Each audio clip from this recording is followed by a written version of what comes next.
News Karnataka ಪ್ರಾಯೋಜಕರು ಆಶೀರ್ವಾದ್ ಕಾನ್ವಿಕ್ಸ್ and stone crusher Mysore, Karnataka fisheries, church complex, Mangalore road, Madikeri. Coorg earth movers, industrial area opposite Shakti press, Madikeri. Bhagwan builders, proprietors Suresh Kumar. The World Class Wood Planet, Poonam Ply and Wood Planet, Hunsur Road, Henkel, Mysore. ಕೇರಳದಲ್ಲಿ ಜನಮನ ಗೆದ್ದ high tech ಫರ್ನಿಚರ್ನ 7ನೇ ಬೃಹತ್ ಮಳಿಗೆ ಮೂರ್ನಾಡಿನಲ್ಲಿ hi tech furniture live complex, Virajpet road, Murnad. Prashanth wood and steel furniture, industrial area, Madikeri.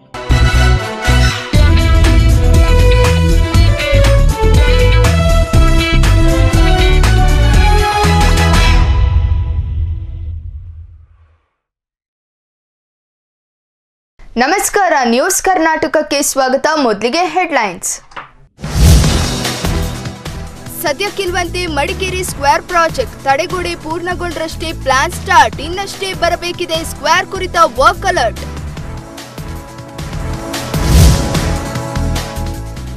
Napoklu ದಂಪತಿ ಮೇಲೆ ಹಲ್ಲೆ ಪ್ರಕರಣ, ಪೊಲೀಸರಿಂದ 3 ಯುವಕರ ಬಂಧನ, ಹೆಚ್ಚಿನ ವಿಚಾರಣೆಗೆ ಮಡಿಕೇರಿಗೆ ಶಿಫ್ಟ್.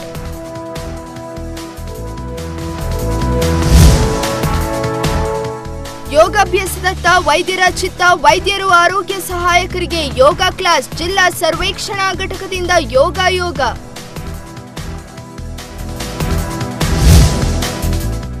ಶಿರಾ ಆರ್ಆರ್ ನಗರದಲ್ಲಿ ಅರಳಿದ ಕಮಲ, ಬಿಹಾರದಲ್ಲೂ ಘಟಬಂಧನಾಟ ನಡೆಯಲಿಲ್ಲ, ಬಿಜೆಪಿ ಗೆಲುವಿಗೆ ಕುಶಾಲನಗರದಲ್ಲಿ ಸಂಭ್ರಮಾಚರಣೆ.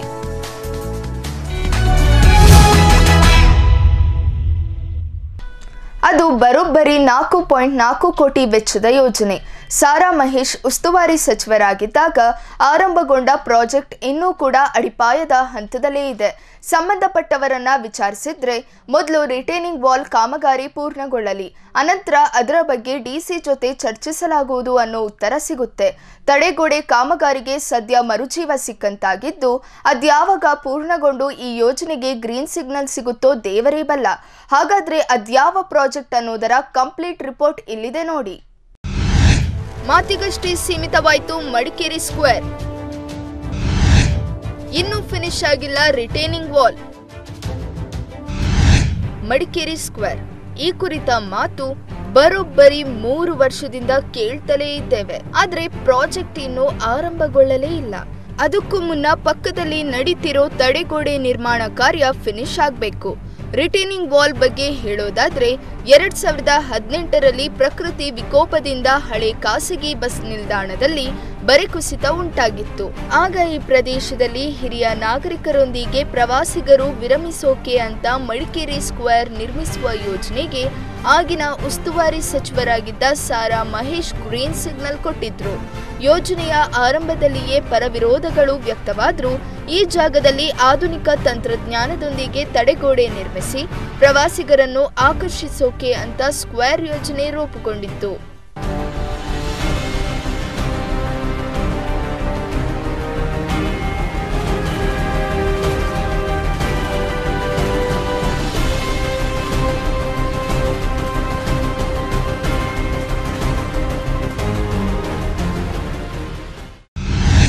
ತಡೆಗೋಡೆ ನಿರ್ಮಾಣ ಕಾಮಗಾರಿಗೆ ಮರುಜೀವ, ಅದ್ಯಾವಾಗ ಕಂಪ್ಲೀಟ್ ಆಗುತ್ತೋ ಶಿವ. ಸುಮಾರು 4.4 ಕೋಟಿ ವೆಚ್ಚದ ಯೋಜನೆ ಇದಾಗಿದ್ದು, ಜಿಲ್ಲಾಡಳಿತದ ಬಳಿ 1 ಕೋಟಿ ಹಣವಿತ್ತು. ಇದರಲ್ಲಿ ಈಗಾಗಲೇ ತಡೆಗೋಡೆಗೆ 1,07,00,000 ವೆಚ್ಚ ಮಾಡಲಾಗಿದ್ದು, ಈಗ ನಡೆದಿರುವ ಕಾಮಗಾರಿಯಲ್ಲಿ ಅಡಿಪಾಯ ಮಾತ್ರ ಮಾಡಲಾಗಿದೆ. ಸದ್ಯ ಇದೀಗ 2,96,00,000 ರೂಪಾಯಿ ಜಿಲ್ಲಾಧಿಕಾರಿ ಖಾತೆಗೆ ಬಿಡುಗಡೆಯಾಗಿದೆ. ಕಾಮಗಾರಿ ಆರಂಭಗೊಂಡಿದ್ದು 5 ತಿಂಗಳ ಒಳಗಾಗಿ ಪೂರ್ಣಗೊಳ್ಳುತ್ತೆ ಅಂತ ನಗರಸಭೆ ಕಮಿಷನರ್ ರಾಮದಾಸ್ ವಿಶ್ವಾಸ ವ್ಯಕ್ತಪಡಿಸಿದ್ದಾರೆ. ತಡೆಗೋಡೆ ಅವ್ರಿಗೀಗ ಇನ್ನೊಂದು 5 ಮಂತ್ಸಲ್ಲಿ ಕ್ಲಿಯರ್ ಆಗುತ್ತೆ ಅಂತ ಹೇಳ್ತಾ ಇದ್ದಾರೆ. ನಾವೀಗ ಅವ್ರಿಗೆ 1 ವರ್ಷದ ಕಾಲಾವಧಿ ಕೊಟ್ಟಿರ್ತೀವಿ ಅದಕ್ಕೆ. ಆದರೆ ಅದು ಅಷ್ಟು ಬೇಗ ಅದನ್ನು ಮುಗಿಸೋಂಥ ವ್ಯವಸ್ಥೆ ಮಾಡ್ತೀವಿ. ಅವ್ರಿಗೂ ಅಷ್ಟು ಕೊಟ್ಟಿದ್ದಾರೆ, ಆದಷ್ಟು ಬೇಗ ಮುಗಿಸ್ತೀವಿ ಅಂತ ಅದನ್ನು ಬೇಗ ಮುಗಿಸೋ ವ್ಯವಸ್ಥೆ ನಾವು ಮಾಡ್ತೀವಿ. ಇದು ಒಟ್ಟು 4 ಕೋಟಿ 4 ಲಕ್ಷದ ಬಜೆಟ್ ಇದು. ಆದರೆ ಈಗ ಫಸ್ಟ್ ಫೇಸಲ್ಲಿ 1 ಕೋಟಿ 7 ಲಕ್ಷ ರಿಲೀಸ್ ಆಗಿದೆ. ಅದು ಬೇಸ್ಮೆಂಟ್ ಲೆವೆಲ್ವರೆಗೂ ಆಗಿದೆ. ಈಗ 2 ಕೋಟಿ 96 ಲಕ್ಷ ರಿಲೀಸ್ ಆಗಿದೆ. ಸೊ ಆ ಅಮೌಂಟಲ್ಲಿ ಉಳಿದ ಕೆಲಸನ ಮಾಡ್ತಾಯಿದ್ದಾರೆ. ಮಾತಿಗಷ್ಟೇ ಸೀಮಿತವಾಯಿತು ಮಡಿಕೇರಿ ಸ್ಕ್ವೇರ್. ಇನ್ನೂ ಫಿನಿಶ್ ಆಗಿಲ್ಲ ರಿಟೈನಿಂಗ್ ವಾಲ್. ವರ್ಷಗಳ ಹಿಂದೆಯೇ ಪ್ರವಾಸಿ ತಾಣವಾಗಿ ಕಂಗೊಳಿಸಬೇಕಿದ್ದ ಸ್ಥಳವೊಂದು ಸದ್ಯ ಅಡಿಪಾಯದೊಂದಿಗೆ ನೆನೆಗುದಿಯಲ್ಲಿದೆ. ಅಡಿಪಾಯ ತಡೆಗೋಡೆ ನಿರ್ಮಾಣಕ್ಕೆ ಇಷ್ಟು ಸಮಯ ತಗುಲಿದ್ರೆ ಇನ್ನು ಸ್ಕ್ವೇರ್ ಯೋಜನೆ ತಲೆ ಎತ್ತೋದು ಯಾವಾಗ ಅನ್ನೋ ಪ್ರಶ್ನೆ ಜನವಲಯದಲ್ಲಿ ಚರ್ಚೆಗೀಡಾಗಿದೆ. ಮೊದಲು ತಡೆಗೋಡೆ ನಿರ್ಮಾಣ ಕಾರ್ಯ ಪೂರ್ಣಗೊಳ್ಳಲಿ, ಆನಂತರವಷ್ಟೇ ಮಡಿಕೇರಿ ಸ್ಕ್ವೇರ್ ಬಗ್ಗೆ ಡಿಸಿ ಹಾಗೂ ಜನಪ್ರತಿನಿಧಿಗಳೊಂದಿಗೆ ಚರ್ಚಿಸಿ ಕ್ರಮ ವಹಿಸಲಾಗುತ್ತೆ ಅಂತಾರೆ ನಗರಸಭೆ ಕಮಿಷನರ್ ರಾಮದಾಸ್. ಈಗ ಸದ್ಯಕ್ಕೆ ಮಡಿಕೇರಿ ಸ್ಕ್ವೇರ್ ಉದ್ದೇಶ ಇಲ್ಲ. ಈಗ ಮತ್ತು ಫಸ್ಟು ರಿಟೈನಿಂಗ್ ವಾಲ್ ಕಟ್ಟಲಿಕ್ಕಿದೆ. ರಿಟೈನಿಂಗ್ ವಾಲ್ ಕಟ್ಟಿ ಆದಮೇಲೆ ಮಡಿಕೇರಿ ಸ್ಕ್ವೇರ್ ಮಾಡಲಿಕ್ಕೆ ಮಾನ್ಯ ಜಿಲ್ಲಾಧಿಕಾರಿಗಳು ಮತ್ತು ಶಾಸಕರ ಗಮನಕ್ಕೆ ತಂದು ನಾವೇನು ಮುಂದೆ ಕಾರ್ಯಕ್ರಮ ಏನು ರೂಪಿಸ್ಬೇಕಂತೇಳಿ ನಾವು ಅವ್ರ ಜೊತೆ ಡಿಸ್ಕಸ್ ಮಾಡ್ತೀವಿ. ಕುಸಿದ ಜಾಗದ ಮೇಲ್ಭಾಗದಿಂದ ಸುಮಾರು 100 ಅಡಿ ಆಳದಲ್ಲಿ ಮಣ್ಣು ಕೊರೆದು ಪರೀಕ್ಷೆ ಮಾಡಲಾಗಿತ್ತು. ಬೆಂಗಳೂರಿನ ಇಂಜಿನಿಯರಿಂಗ್ ಕಾಲೇಜಿಗೆ ಇದರ ಹೊಣೆಯನ್ನು ವಹಿಸಲಾಗಿತ್ತು.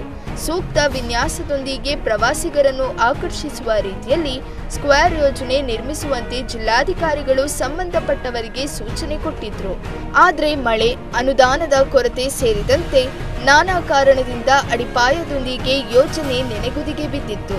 ಯೋಜನೆಗೆ ರೂಪಿಸಿರುವ ಬರೆಯ ಮೇಲ್ಭಾಗ ಯಾವಾಗ ಬೇಕಾದರೂ ಕುಸಿಯುವ ಸಾಧ್ಯತೆ ಇದೆ. ಈ ಸ್ಥಳದಲ್ಲಿ ಜನ ಓಡಾಟವೂ ಇದೆ. ಯೋಜನೆಯನ್ನು ಶೀಘ್ರ ಪೂರ್ಣಗೊಳಿಸಲಿ ಅನ್ನೋದು ಸಾರ್ವಜನಿಕರ ಆಗ್ರಹ. Bureau report, channel 24 Karnataka. Nelaji ಗ್ರಾಮದ ಮಣವಟ್ಟಿರ ಜಗದೀಶ್ ಮತ್ತು ದೇವಕಿ ಎಂಬವರ ಮೇಲೆ ಯುವಕರ ತಂಡವೊಂದು ಹಲ್ಲೆ ನಡೆಸಿ ಜೀವ ಬೆದರಿಕೆಯೊಡ್ಡಿ ಪರಾರಿಯಾಗಿದ್ದ ಘಟನೆ ಭಾನುವಾರ ಸಂಜೆ ಬೇತು ಗ್ರಾಮದ ಮಕ್ಕಿ ಶಾಸ್ತಾವು ದೇವಾಲಯ ರಸ್ತೆಯಲ್ಲಿ ನಡೆದಿತ್ತು. ಘಟನೆಗೆ ಸಂಬಂಧಪಟ್ಟಂತೆ ನಾಪುಕ್ಲು ಪೊಲೀಸ್ ಠಾಣೆಯಲ್ಲಿ ದೂರು ದಾಖಲಾಗಿತ್ತಾದರೂ ಆರೋಪಿಗಳ ಬಂಧನ ಆಗಿರಲಿಲ್ಲ. ಹಲ್ಲೆ ನಡೆಸಿದವರನ್ನು ಬಂಧಿಸುವಂತೆ ಹಿಂದೂ ಪರ ಸಂಘಟನೆಗಳ ಕಾರ್ಯಕರ್ತರು ಹಾಗೂ ಸಾರ್ವಜನಿಕರು ಒತ್ತಾಯಿಸಿದ್ರು. ಅಂತಿಮವಾಗಿ ಆರೋಪಿತರ ಬಂಧನವಾಗಿದೆ. ಬುಧವಾರ ನಾಪುಕ್ಲು ಪಿಎಸ್ಐ ಕಿರಣ್ ನೇತೃತ್ವದಲ್ಲಿ ಹರ್ಷ, ನವೀನ್, ಮಧುಸೂದನ್, ಬಶೀರ್ ಕಾರ್ಯಾಚರಣೆ ನಡೆಸಿ ಇಬ್ರಾಹಿಂ ಅವರ ಪುತ್ರ ಇರ್ಷಾದ್, ಅಬೂಬಕ್ಕರ್ ಅವರ ಪುತ್ರ ಅನ್ಸರ್ ಹಾಗೂ ರಹೀಂ ಅನ್ನೋರು ಅಂಧರಾಗಿದ್ದಾರೆ.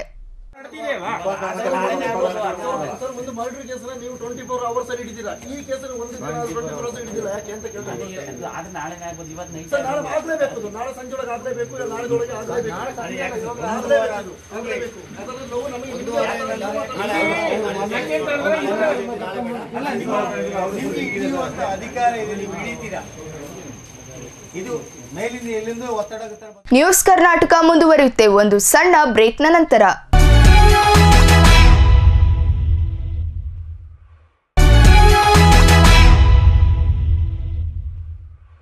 ಬ್ರೇಕ್ ಆದ್ಮೇಲೆ ನ್ಯೂಸ್ ಕರ್ನಾಟಕಕ್ಕೆ ಸ್ವಾಗತ.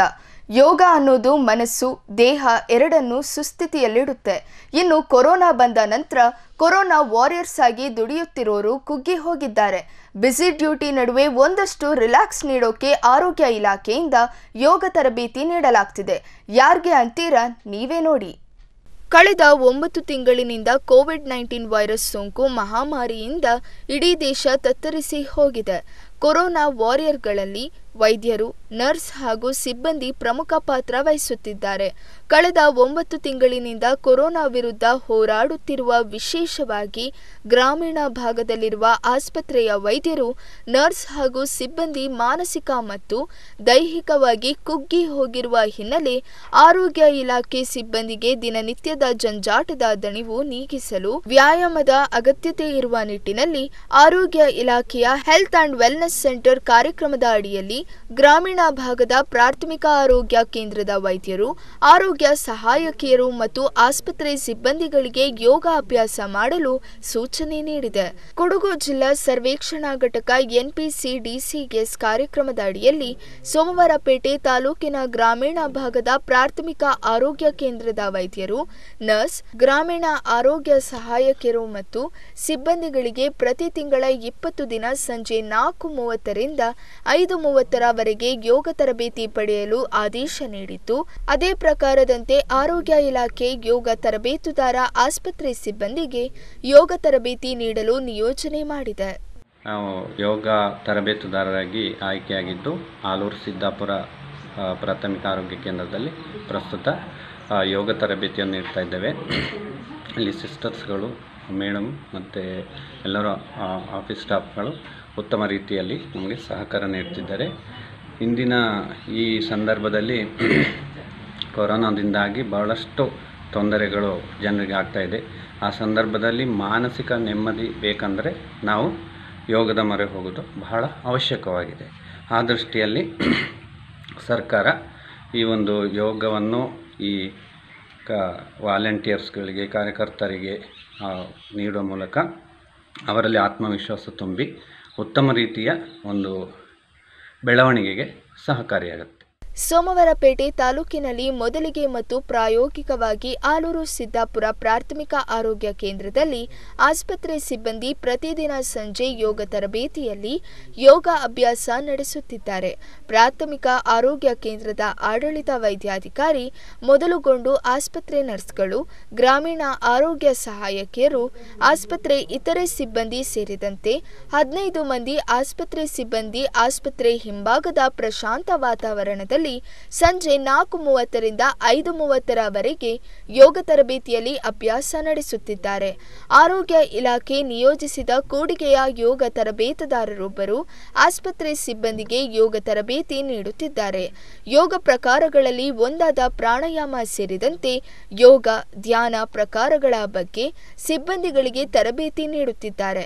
ಆಸ್ಪತ್ರೆ ಬಹುತೇಕ ಸಿಬ್ಬಂದಿ ಈ ಹಿಂದೆ ಯಾವುದೇ ವ್ಯಾಯಾಮಗಳ ಅಭ್ಯಾಸ ಇಲ್ಲದ ಕಾರಣದಿಂದ ಯೋಗ ಅಭ್ಯಾಸ ನಿರತ ಸಂದರ್ಭ ಹೆಣಗಾಡುತ್ತಿದ್ದರು. ಆದರೂ ಆರೋಗ್ಯ ದೃಷ್ಟಿಯಿಂದ ಲವಲವಿಕೆಯಿಂದ ಯೋಗ ಮತ್ತು ಧ್ಯಾನ ತರಬೇತಿಯಲ್ಲಿ ನಿರತರಾಗಿದ್ದರು. ಯೋಗ ಅಭ್ಯಾಸ ಉತ್ತಮವಾದ ವ್ಯಾಯಾಮವಾಗಿದ್ದು, ನಮ್ಮ ದೇಶದ ತಲತಲಾಂತರ ವರ್ಷಗಳಿಂದ ಬಂದಿರುವ ಯೋಗ ಅಭ್ಯಾಸವನ್ನು ಪ್ರತಿಯೊಬ್ಬರೂ ಪಾಲಿಸುವುದರಿಂದ ಮಾನಸಿಕ ಮತ್ತು ದೈಹಿಕ ಆರೋಗ್ಯ ವೃದ್ಧಿಸುತ್ತದೆ ಅಂತಾರೆ ವೈದ್ಯಾಧಿಕಾರಿ ಡಾಕ್ಟರ್ ಸುಪರ್ಣ, ಕಿರಿಯ ಆರೋಗ್ಯ ಸಹಾಯಕಿ ನಮಿತಾ ಹಾಗೂ ಸಿಬ್ಬಂದಿ ಕಿರಣ್. ಯೋಗಾಭ್ಯಾಸ ಒಂದು ಒಳ್ಳೆ ಉತ್ತಮವಾಗಿರುವಂತಹ ಒಂದು ಅಭ್ಯಾಸ. ತಲತಲಾಂತರದಿಂದ ನಮ್ಮ ದೇಶದಲ್ಲಿ ಬಂದಿರುವಂಥ ಒಂದು ಒಳ್ಳೆಯ ವಿದ್ಯೆ. ಅದನ್ನು ನಾವು ಪಾಲಿಸ್ಕೊಳ್ಳೋಕ್ಕಾಗ್ತಾ ಇಲ್ಲ. ಆದರೆ ಇದು ಒಂದು ಮೋಟಿವೇಶನ್ ಆದಂಗಾಯಿತು, ಪ್ರೇರಣೆ ಕೊಟ್ಟಂಗಾಯಿತು. ಎಲ್ಲರೂ ಒಟ್ಟಾಗಿ ಮಾಡಿದ್ರೆ ಹಾಗಾದರೂ ನಾವು ಒಂದೇ ಒಳ್ಳೆ ಹಾದಿಗೆ ಬಂದ್ಬಿಟ್ಟು ನಾವು ಮಾಡ್ತೀವಿ ಅನ್ನೋ ಒಂದು ಒಳ್ಳೆಯ ಉದ್ದೇಶ ನಮಗೆಲ್ಲರಿಗೂ ತುಂಬ ಸಂತೋಷ ಆಗಿದೆ. ಈ ಉದ್ದೇಶದಿಂದಾದರೂ ಬೇಕೋ ಬೇಡವೋ ಆಗುತ್ತೋ ಆಗಲ್ವೋ ಒಂದು ದಿನ ಎಲ್ಲರೂ ದಿನಕ್ಕೆ 1 ಗಂಟೆ ಟೈಮ್ ಆದರೂ ಒಟ್ಟಿಗಿದ್ದು ಒಂದು ಒಳ್ಳೆಯ ಅಭ್ಯಾಸವನ್ನು ಮಾಡ್ತಾಯಿದ್ದೀವಿ ಅಂತ ನಮ್ಗೆ ತುಂಬ ಸಂತೋಷ ಆಗ್ತಿದೆ. ಖಂಡಿತವಾಗ್ಲೂ ಇದರಿಂದ ನಮಗೆ ಆರೋಗ್ಯ ವೃದ್ಧಿ ಮಾಡ್ಕೊಳ್ಳೋಕೆ ಒಂದು ಒಳ್ಳೆಯ ಆಪರ್ಚುನಿಟಿ ಕೊಟ್ಟಿದ್ದಾರೆ. ಸರಿ, ಯೋಗ ಅಭ್ಯಾಸದಿಂದ ನಮಗೆ ತುಂಬ ಒಳ್ಳೆಯದಾಗ್ತಾ ಉಂಟು. ನಾವು ಫೀಲ್ಡಲ್ಲಿ ಸ್ಟ್ರೆಸ್ಫುಲ್ಲಾಗಿ ನಾವು ಡ್ಯೂಟಿ ಮಾಡ್ಕೊಂಡು ಬರ್ತಾ ಇದ್ದು ಮನಸ್ಸಿಗೆ ಒಂದು ರಿಲ್ಯಾಕ್ಸೇಷನ್ ನಮಗಿಲ್ಲಿ ಆಗುತ್ತೆ ಅಂತ, ಮನಸ್ಸಿಗೂ ಕೂಡ ನೆಮ್ಮದಿ ಆಗುತ್ತೆ, ಚೆನ್ನಾಗಾಗತ್ತೆ, ಮನಸ್ಸಿಗೊಂದು ನೆಮ್ಮದಿ ಆಗುತ್ತೆ, ಆಮೇಲೆ ಖುಷಿ ಆಗುತ್ತೆ. ಇಲ್ಲಿ ಯೋಗ ಮಾಡುವಾಗ ಎಲ್ಲರೂ ಒಂದೇ ಥರ ಇದ್ದೀವಲ್ಲ, ಹಂಗಾಗಿ ಖುಷಿ ಆಗುತ್ತೆ. ಎಲ್ಲನೂ ಮನಸ್ಸಲ್ಲಿ ಇದ್ದಿದ್ದೆಲ್ಲ ಹೋಗಿ ಹೊಸತ್ತು ಜೀವನದಲ್ಲಿ ಕಾಲಿಟ್ಟಂಗೆ ಆಗುತ್ತೆ ಇಲ್ಲಿ ಬಂದು ಮಾಡುವಾಗ. ಅದೇ ನಮಗೆ ತೃಪ್ತಿ ಕೊಡುತ್ತೆ. ಒಟ್ನಲ್ಲಿ ಯೋಗದಿಂದ ವೈದ್ಯರು ಕೆಲಸದ ಜಂಜಾಟದ ನಡುವೆ ತಮ್ಮ ದೈಹಿಕ ಮಾನಸಿಕ ಆರೋಗ್ಯವನ್ನ ಕಾಪಾಡಿಕೊಳ್ತಿರೋದು ಉತ್ತಮ ಬೆಳವಣಿಗೆಯಾಗಿದೆ. Bureau report, channel 24 Karnataka, Somwarpet. Sira RR Nagar ಉಪಚುನಾವಣೆ ಹಾಗೂ ಬಿಹಾರ ಚುನಾವಣೆಯಲ್ಲಿ ಗೆಲುವು ಸಾಧಿಸಿದ ಹಿನ್ನೆಲೆ ಕುಶಾಲನಗರ ಬಿಜೆಪಿ ಕಾರ್ಯಕರ್ತರು ವಿಜಯೋತ್ಸವ ಆಚರಿಸಿದ್ರು. ಕುಶಾಲನಗರದ ಕಾರ್ಯಪ್ಪ ಸರ್ಕಲ್ನಲ್ಲಿ ಸಿಹಿ ಹಂಚಿ ಸಂಭ್ರಮಿಸಿದ ಬಿಜೆಪಿ ಕಾರ್ಯಕರ್ತರು ಬಿಜೆಪಿ ಪರ ಘೋಷಣೆಗಳನ್ನು ಕೂಗಿದ್ರು. ಈ ಸಂದರ್ಭ ಮಾತನಾಡಿದ ಬಿಬಿ ಭಾರತೀಶ್, ಪ್ರಧಾನಿ ನರೇಂದ್ರ ಮೋದಿಯ ಜನಪರ ಕೆಲಸಗಳಿಂದ ಎಲ್ಲೆಡೆ ಭಾರತೀಯ ಜನತಾ ಪಾರ್ಟಿ ಜಯಬೇರಿ ಬಾರಿಸುತ್ತಿದೆ. ಇದು ಮೋದಿ ವಿರೋಧಿಗಳಿಗೆ ಬಿಜೆಪಿ ನೀಡಿರುವ ಉತ್ತರವಾಗಿದೆ ಅಂತ ಹೇಳಿದ್ರು.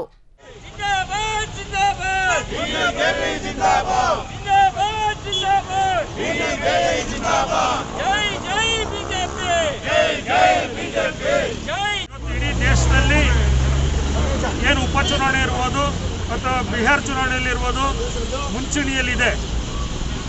ಕರ್ನಾಟಕದ ಶಿರಾ ಹಾಗೂ ರಾಜರಾಜೇಶ್ವರಿಯನ್ನ ಭಾರತೀಯ ಜನತಾ ಪಾರ್ಟಿ ತನ್ನ ತೆಕ್ಕೆಗೆ ಹಾಕೊಂಡಿದೆ. ಬಹುಶಃ ಚುನಾವಣೆಗಿಂತ ಮುಂಚೆ ಕಾಂಗ್ರೆಸ್ JDS ಅವರು ಏನು ಹೇಳಿದರು ಅದಕ್ಕೆ ವಿರುದ್ಧವಾಗಿ ಮತದಾರರು ಭಾರತೀಯ ಜನತಾ ಪಾರ್ಟಿಯ ಪರವಾಗಿ ಇವತ್ತು ಮತವನ್ನು ಹಾಕಿದ್ದಾರೆ.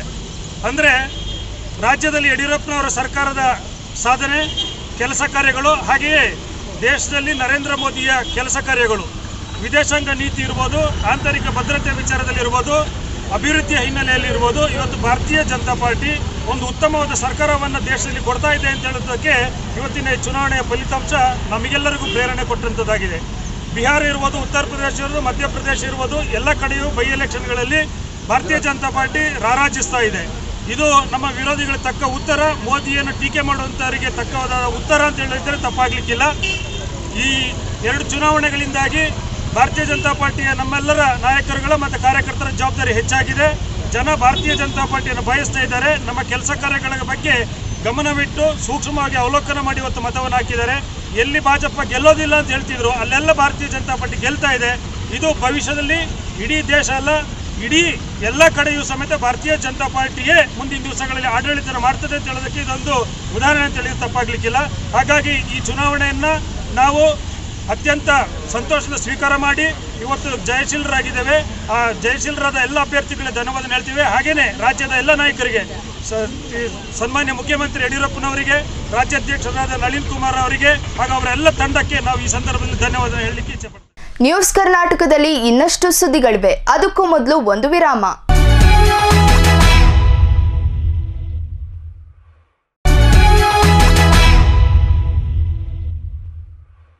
ಬ್ರೇಕ್ ಆದ್ಮೇಲೆ ಮತ್ತೆ ನ್ಯೂಸ್ ಕರ್ನಾಟಕಕ್ಕೆ ಸ್ವಾಗತ. ಕೊಡವರನ್ನು ಬುಡಕಟ್ಟು ಜನಾಂಗಕ್ಕೆ ಸೇರಿಸಬೇಕೆನ್ನುವ ಬೇಡಿಕೆ ನ್ಯಾಯ ಸಮ್ಮತವಲ್ಲವೆಂದು ಕರ್ನಾಟಕ ಆದಿವಾಸಿ ಹಕ್ಕುಗಳ ಸಮನ್ವಯ ಸಮಿತಿ ತಿಳಿಸಿದೆ. ಈ ಕುರಿತು ಮಡಿಕೇರಿಯಲ್ಲಿ ಸುದ್ದಿಗೋಷ್ಠಿಯಲ್ಲಿ ಮಾತನಾಡಿದ ಸಮಿತಿ ಅಧ್ಯಕ್ಷ ವೈಕೆ ಗಣೇಶ್, ಕೊಡಗಿನಲ್ಲಿ ಕೊಡವ ಭಾಷೆಯನ್ನು ಆಡಳಿತ ಭಾಷೆಯನ್ನಾಗಿ ಮಾಡಬೇಕು. ಸರ್ಕಾರ ಕೊಡಗಿನ ವಿಶಿಷ್ಟ ಭಾಷೆಗಳ ಬೆಳವಣಿಗೆಗೆ ಸಹಕರಿಸಬೇಕು. ಈ ಬೇಡಿಕೆಗಳಿಗಾಗಿ ಕೊಡವರು ಇತರರನ್ನು ಸೇರಿಸಿಕೊಂಡು ಹೋರಾಡಬೇಕು. ಪರಿಶಿಷ್ಟ ಪಂಗಡವಾಗಿ ತಮ್ಮನ್ನು ಪರಿಗಣಿಸಬೇಕೆಂಬ ಬೇಡಿಕೆ ಕೈಬಿಡಬೇಕೆಂದು ಮನವಿ ಮಾಡಿದ್ರು. ಸರ್ಕಾರ ಏನು ಮಾಡಲಿಕ್ಕೆ ನಾವು ಸಾಧ್ಯ ಇಲ್ಲ. ಒಂದು 2 ವಾರದೊಳಗೆ ಅಥವಾ 1 ವಾರದೊಳಗೆ ನಾವು ಸಭೆಗಳನ್ನ ಸೇರ್ತಾರೆ. ಇದಕ್ಕೆ ಎಲ್ಲ ಆದಿವಾಸಿ ಮುಖಂಡರು ಕೂಡ ಎಲ್ಲ ಸೇರ್ತಾರೆ. ಅವರು ಸೇರಿದ ಮೇಲೆ ನಾವೆಲ್ಲ ಕೂತು ಚರ್ಚೆ ಮಾಡಿ ಏನು ನಿಲುವು ತಗೊಳ್ಬೇಕು ಅಂತ ತಗೊಂಡು ಮತ್ತೆ ಮುಂದಕ್ಕೆ ನಾವು ಹಂಚಿಕೊಳ್ಳುವಂಥ ಕೆಲಸ ಮಾಡ್ತೇವೆ. ದಿಢೀರಂತ ಒಂದೊಂದು ಸಂಘಟನೆ ಇವಾಗ ಅವರ ಕಷ್ಟ ಇದನ್ನ ಹೇಳ್ಕೊಳ್ತಾ ಇದ್ದಾರೆ. ಬಂಬುಕೋಡಲ್ಲಿ ಆಯಿತು, ದಯದಡ್ಡಲ್ಲಿ ಕೂಡ ಆಯಿತು, ಆ ಒಂದು ಸಭೆಗಳು ನಡೀತಾ ಇದೆ. ಅವರವರ ಹಾಡಿಯಲ್ಲಿ ಈ ಕೊಡವ ಬುಡಕಟ್ಟು ಜನಕ್ಕೆ ಸೇರೋದ್ರ ಬಗ್ಗೆ ವಿರೋಧ ವ್ಯಕ್ತಪಡಿಸ್ತಾ ಇದ್ದಾರೆ. ಅದೇ ರೀತಿಯಲ್ಲಿ ಎಲ್ಲ ಮುಖಂಡರು ಸೇರಿ ನಾವು ಚರ್ಚೆಗಳು ಮಾಡಿ ಏನು ಮಾಡಬೇಕು ಅನ್ನೋ ಒಂದು ನಿಲುವನ್ನು ತಗೊಂಡು ನಮ್ಮ ಮುಂದಕ್ಕೆ ಹೋಗ್ತೇವೆ. ಒಂದು ವೇಳೆ ನಾವು ಇದರಿಂದ ವಿಧಾನಸೌಧಕ್ಕೂ ಕಾಲ್ನಡಿಗೆ ಜಾಗದಿಂದ ಹೋಗ್ಲಿಕ್ಕೂ ನಾವು ತಯಾರಾಗ್ಬೋದು. ಅದು ಯಾರು ಏನೇ ಮಾಡಿದ್ರೆ ಕೊಡಗಿಂತ ಡೇಂಜರ್ಸ್ ಆಗಿದೆ ನಮಗೆ ಈ ಪರಿಸ್ಥಿತಿ. ಈಗಲೇ ನಾವು ರೈತ ಮನೆಯಲ್ಲಿ ಕುಳಿತ ಜೀವನ ಸಾಗಿಸ್ತಿದ್ದೇವೆ. ಅರಣ್ಯ ಪ್ರದೇಶದಲ್ಲಿ ಇದ್ದಾರೆ. ಆದರೆ 2 ಎಕರೆ 2.5 ಸೆಂಟು 3 ಸೆಂಟು ಜಾಗದಲ್ಲಿ ಇರುವುದನ್ನು ಅವರನ್ನು ಒಡೆದು ಓಡಿಸಿ ಅವರ ಜಾಗದಲ್ಲಿ ಬಂದು ಸಾಲ ಇದೆ ಎಂದು ಅವರ ಖಾತೆ ತೋಟದಲ್ಲಿ ಕಾಪಿಯಲ್ಲಿ ಇದು ಸಾಲ ಮುಗಿಯಿರಿ ಅಂತ ಹೇಳಿ ಅವ್ರ ತೋಟಕ್ಕೆ ಬಳಸ್ಕೊಳ್ತಾ ಇದ್ದಾರೆ. ಆದರೆ ಇದು ನ್ಯಾಯ ಅಲ್ಲ. ಯಾಕೆಂತ ಹೇಳಿದ್ರೆ ಅವರ ಜೀವನದಲ್ಲಿ ಅಲ್ಪ ಸ್ವಲ್ಪ ಸರ್ಕಾರದಿಂದ ಸಿಕ್ಕಿದ ಜಾಗ ಅದನ್ನು ಕೂಡ ಈ ಥರ ಮಾಡ್ತಿದ್ದಾರೆ. ರೋಟರಿ ಕ್ಲಬ್ ಶನಿವಾರ ಸಂತೆ ಹಾಗೂ ಪಶುಪಾಲನಾ ಇಲಾಖೆ ಸೋಮವಾರಪೇಟೆ ನೇತೃತ್ವದಲ್ಲಿ 4ನೇ ವರ್ಷದ ಸಾಕು ನಾಯಿ ಹಾಗೂ ಬೆಕ್ಕುಗಳಿಗೆ ಉಚಿತ ರೇಬಿಸ್ ಲಸಿಕಾ ಶಿಬಿರ ಆಯೋಜಿಸಲಾಗಿದೆ ಎಂದು ಕ್ಲಬ್ನ ಪದಾಧಿಕಾರಿಗಳು ಮಾಹಿತಿ ನೀಡಿದ್ದಾರೆ. ಶನಿವಾರ ಸಂತೆಯಲ್ಲಿ ಸುದ್ದಿಗೋಷ್ಠಿಯಲ್ಲಿ ಮಾತನಾಡಿದ ಅವರು, ನವೆಂಬರ್ 14ರ ಶನಿವಾರದಂದು ಗುಡುಗಳಲೆ ಜಾತ್ರಾ ಮೈದಾನದಲ್ಲಿ ಗಣ್ಯರ ಸಮ್ಮುಖದಲ್ಲಿ ಈ ಶಿಬಿರ ನಡೆಯಲಿದ್ದು ಸಾರ್ವಜನಿಕರು ಇದರ ಪ್ರಯೋಜನ ಪಡೆದುಕೊಳ್ಳುವಂತೆ ಮನವಿ ಮಾಡಿದ್ದಾರೆ. 3 ವರ್ಷದಿಂದ ನಡೆಸಿಕೊಡ್ತಾ ಇದ್ವಿ. ಇದು 4ನೇ ವರ್ಷ. ಸುತ್ತಮುತ್ತ ಗ್ರಾಮಸ್ಥರಿಗೂ ಪ್ರಾಣಿಗಳಿಗೂ ಇದು ತುಂಬ ಉಪಯೋಗ ಆಗುತ್ತೆ ಹಾಗೂ 3 ವರ್ಷದಿಂದ ತುಂಬ ಯಶಸ್ವಿಯಾಗಿ ನಡೆದುಕೊಂಡು ಬರ್ತಾ ಇದೆ. ತುಂಬ ಸ್ಪಂದನೆ ಬರ್ತಾ ಇದೆ.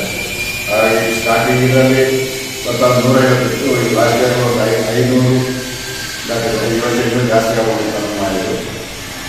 ಕಾರ್ಯಕ್ರಮ ತುಂಬ ಚೆನ್ನಾಗಿ ಬರ್ತದೆ. ಅದರಲ್ಲಿ ನಮ್ಮ ಡಾಕ್ಟರ್ ನಾಗರಾಜ್, ಮುಖ್ಯ ಪಶುವೈದ್ಯಾಧಿಕಾರಿ ಸೋಪಾನ್ಪೇಟೆ, ಇವರು ತುಂಬ ಸಹಕಾರ ಮಾಡ್ತಿದ್ದಾರೆ. ಹಾಗೂ ನಮ್ಮ ಹಿರಿಯ ಪಶುವೈದ್ಯಾಧಿಕಾರಿ ಸತೀಶ್ ಅವರ ಸಹಕಾರವನ್ನು ಇಲ್ಲಿ ಸ್ಮರಿಸಬೇಕು. ಹಾಗೂ ನಮ್ಮ ಧರ್ಮರಾಜ್, ಭಾಷಾ, ಚಂದ್ರಶೇಖರ್ ಇನ್ಸ್ಪೆಕ್ಟರ್ ಅವರು ಸಿಬ್ಬಂದಿಯವರೆಲ್ಲ ಸ್ಪಂದಿಸ್ತಾ ಇದ್ದಾರೆ. ಸಮಾಜಮುಖಿ ಕೆಲಸಗಳನ್ನ ಏನು ಮುಂದ್ಕೊಂಡು ಬರ್ತಾ ಇದ್ವಿ, ಅದೇ ರೀತಿ ಈ ವರ್ಷ ಸಹ 4ನೇ ವರ್ಷ ಸತತವಾಗಿ ಆಂಟಿ ರಾಬಿಸ್ ಲಸಿಕೆಯನ್ನು ಹಮ್ಮಿಕೊಂಡಿದ್ವಿ. ಈಗಾಗಲೇ ನಮ್ಮ ಅಧ್ಯಕ್ಷರು ನಿಮಗೆ ತಿಳಿಸಿದಾಗೆ ಇದಕ್ಕೆ ನಾವು ಯಾವುದೇ ಮಿತಿಯನ್ನು ಅಥವಾ ಈ ತಾಲೂಕಾಗ್ಬೋದು ಹೋಬಳಿ ಮಟ್ಟದಲ್ಲಿ ಅಂತ ಏನು ನಿಗದಿ ಮಾಡಲಿಲ್ಲ. ಇದುವರೆಗೂ ನಮಗೆ ಉತ್ತಮ ಸ್ಪಂದನೆ ಬರ್ತಾ ಇದೆ. ನಮಗೆ ಮೊದಲಿನ ವರ್ಷ ಏನು ಸ್ಟಾರ್ಟ್ ಮಾಡಿದಾಗ ಕಡಿಮೆ ಇತ್ತು. ಪ್ರತಿ ವರ್ಷ ಬಂದಾಗೆ ಆಲ್ಮೋಸ್ಟ್ ಕಳೆದ ವರ್ಷ ಒಂದು 600 ಜನ ನಮಗೆ ಪ್ರಾಣಿಗಳು, ನಾಯಿ ಮತ್ತು ಬೆಕ್ಕುಗಳು ಲಸಿಕೆಯನ್ನು ಉಚಿತವಾಗಿ ಒದಗಿಸಿದ್ವಿ. ಈ ವರ್ಷವೂ ಇನ್ನೂ ಹೆಚ್ಚಿನ ಪ್ರಾಣಿಗಳು ಉಚಿತವಾಗಿ ಲಸಿಕೆಯನ್ನು ಎಲ್ಲರ ಸ್ಪಂದನೆಗಳು ತುಂಬ ಚೆನ್ನಾಗಿದೆ. ಹಾಗೆಯೇ ರೋಟರಿ ಸಮಾಜಮುಖಿ ಕಟ್ಟ ಕಡೆ ಅವ್ರಿಗೆ ನಾವೇನು ಸವಲತ್ತು ಸಿಗದೇ ಇರುವಂಥ ಅವ್ರನ್ನ ನಾವು ಹುಡುಕಿ ಅವ್ರಿಗೆ ನಾವು ನಮ್ಮ ರೋಟರಿ ಕಡೆಯಿಂದ ಏನು ಸಾಧ್ಯ ಅವರಿಗೆ ಅವಶ್ಯಕತೆ ಇದೆ ಅಂತ ಮಾಡ್ಕೊಂಡು ಬರ್ತಾ ಇದ್ವಿ. ಅದಕ್ಕೆ ನಿಮ್ಮ ಏನು ನಮ್ಮ ಕಾರ್ಯವನ್ನು ಮಾಡ್ಕೊಂಡು ಬರ್ತಾ ಇದ್ವಿ, ಅದನ್ನ ಸಮಾಜಕ್ಕೆ ವಿತರಗೊಳಿಸುವಂಥ ಕೆಲಸ ನೀವು ನಮ್ಮ ಜೊತೆ ಕೈಗೊಳಿಸಿ ಮಾಡ್ತಾ ಇದ್ದೀರ. ಅದು ನಿಜವಾಗ್ಲೂ ಶ್ಲಾಘನೀಯವಾದ ವಿಷಯ. ಕೊನೆಯಲ್ಲಿ ಮತ್ತೊಮ್ಮೆ ಹೆಡ್ಲೈನ್ಸ್. ಸದ್ಯಕ್ಕಿರುವಂತೆ ಮಡಿಕೇರಿ ಸ್ಕ್ವೇರ್ ಪ್ರಾಜೆಕ್ಟ್ ತಡೆಗೋಡೆ ಪೂರ್ಣಗೊಂಡ್ರಷ್ಟೇ ಪ್ಲಾನ್ ಸ್ಟಾರ್ಟ್, ಇನ್ನಷ್ಟೇ ಬರಬೇಕಿದೆ ಸ್ಕ್ವೇರ್ ಕುರಿತ ವರ್ಕ್ ಅಲರ್ಟ್.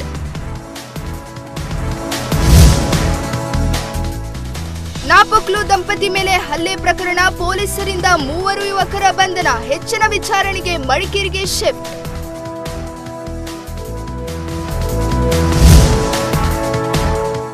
ಯೋಗಾಭ್ಯಾಸದತ್ತ ವೈದ್ಯರ ಚಿತ್ತ, ವೈದ್ಯರು ಆರೋಗ್ಯ ಸಹಾಯಕರಿಗೆ ಯೋಗ ಕ್ಲಾಸ್, ಜಿಲ್ಲಾ ಸರ್ವೇಕ್ಷಣಾ ಘಟಕದಿಂದ ಯೋಗ.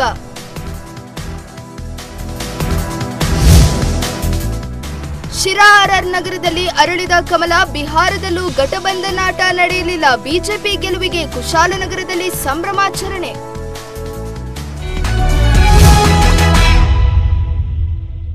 ಇಲ್ಲಿಗೆ ನ್ಯೂಸ್ ಕರ್ನಾಟಕ ಮುಕ್ತಾಯವಾಯಿತು. ಸುದ್ದಿ, ಮಾಹಿತಿ, ಮನೋರಂಜನೆಗಾಗಿ ನೋಡ್ತಾ ಇರಿ ಚಾನೆಲ್ 24 ಕರ್ನಾಟಕ. ವಂದನೆಗಳೊಂದಿಗೆ ಕೀರ್ತನಾ ರೈ. ನೀವು ನೋಡ್ತಾ ಇದ್ದೀರಾ ಗ್ಲೋಬಲ್ ಮೀಡಿಯಾ ನೆಟ್ವರ್ಕ್ ಪ್ರಸ್ತುತಿ ಚಾನೆಲ್ 24 ಕರ್ನಾಟಕ.